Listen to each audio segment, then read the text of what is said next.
Hey yogis, thank you for joining me. My name is Erin Cranston. I'm with Denver Yoga Social. Today we're practicing at Earstadt Lager House, just one of the amazing places that we like to share and explore, help our yogis explore within Denver to bring the magical healing power of yoga. Today we're looking at a twisted posture, Ardha Matsyendrasana, which is Lord of the Fishes pose.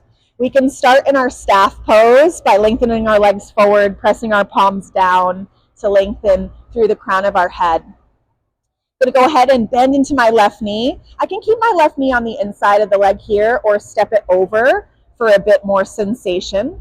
My right arm is going to wrap around my left leg. Sit tall on your inhalation. As you exhale, bring your spine into twist. Look over your left shoulder.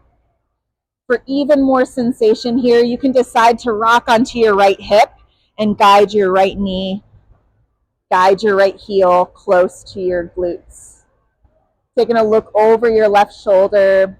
And I really like to offer to my students another variation, which is leaving the body where it is, but looking over your right shoulder.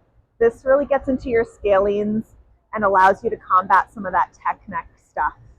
Taking a couple breaths here, inhaling to lengthen, exhaling, finding depth in your twist, and release. Thank you, yogis.